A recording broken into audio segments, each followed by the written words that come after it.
editarii iddoo kanatti argamu ta'a. Garuu har'a asitti argamuu koo waan na dirqamsiise wanta tokko dubbachuun narra jira. Torban darbee akkuma keenya namoonni baay'een namoonni hedduun lubbuun turan. Mucaan waggaa 6 akkuma keenya lubbuun ture.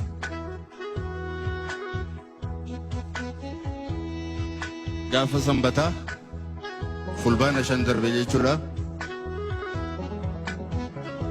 Mucaa taphatee hin quufin namoonni gara jabeeyyiin qabanii kukkutanii gataniiru.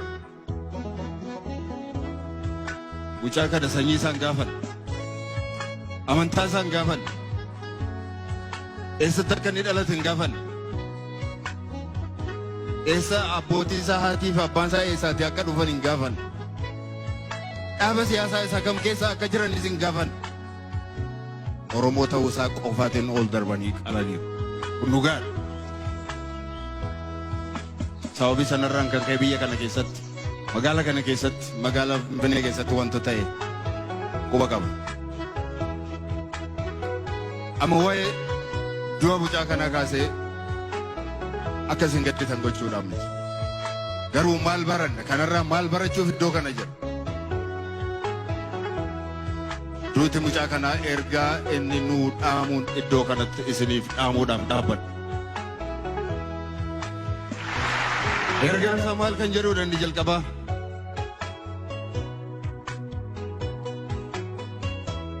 Kutaa adda addaa keessaa ba'uun garaagarummaa amantiin garaagara yoo ta'e dhaaba siyaasaatiin adda adda yoo taatan Oromoo yoo taatan haleellaan isin irratti raawwatu garaagarummaa hin qabu tokkuma. Kanaaf Oromoon waan gara fuulduraatti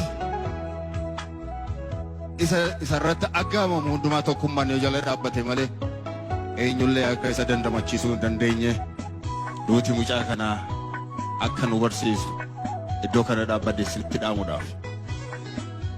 Kanaaf tokkummaan yoomiyyuu caalaan nu barbaachisa. Kanaafan dhaaban kalaayisa balaaleffachaa ture. Dhaaba xiqqaatu isa guddatus dararama adda addaan irraan ga'e. Fuula dura dhaabbadhee dubbachuudhaaf dirqama. Tokkummaan dirqama. Tokkummaan saba keenyaa dirqama ta'eera yoomiyyuu caalaa jechuudha. Kana jala mura isinitti himuu sababiin barbaade. Nuti akka saba Oromootti saba kamirraayyuu adda miti.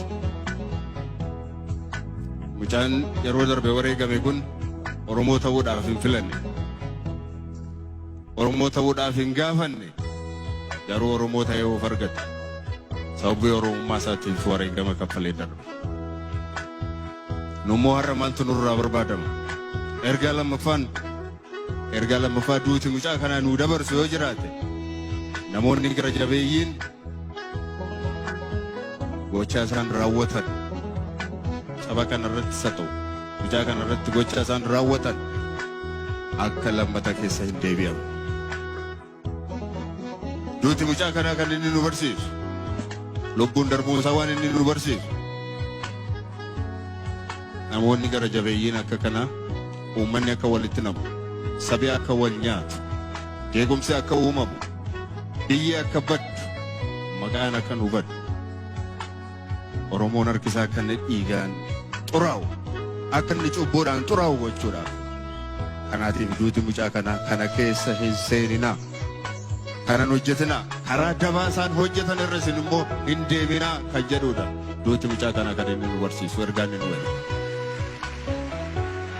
Karaa warri hamaan deeman hin deeminaa.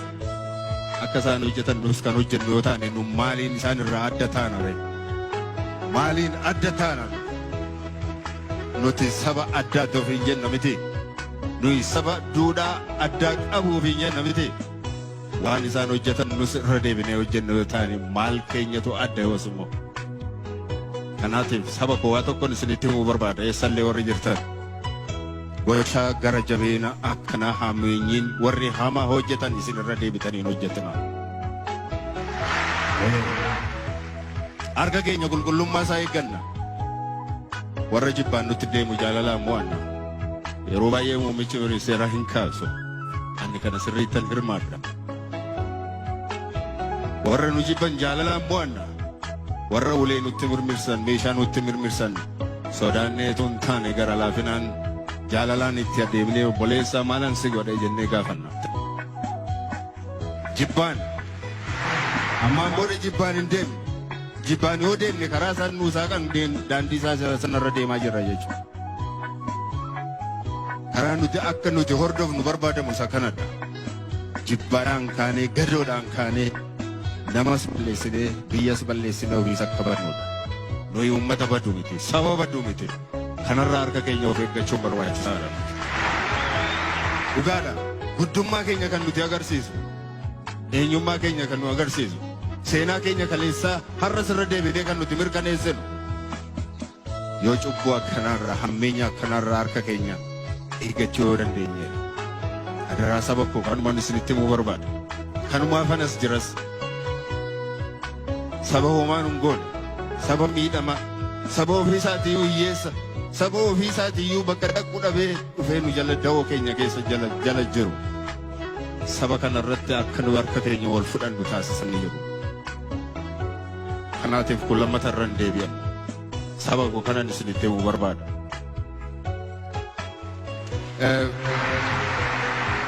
Kanaaf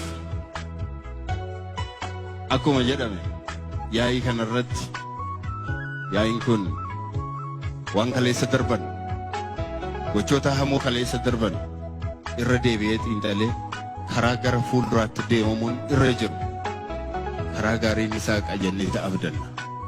Ergaanis nu darbeera nuufis akka paartiilee mormitootaatti yookaan morkattootaatti akka amma dhagaa jirru dhaabni kun hooggantoota dargaggoo gara fuulduraatti ol fiduuf jira. Nullee kanarraa fudhachuun dirqama keenya ta'a. Dargaggoon kaleessa waggaa 2-3 darban barnoota irra hin turre, daandii irra turre, qonna irra hin turre, oomishaa hin turre, daldalaa hin turre. Mirga keenyaaf falmachaa turre. Seenaa kana raawwannee gara fuulduraatti dargaggoo mirga isaaniif falmataa turan, warra beekumsa qaban, warra saba isaaniif garaa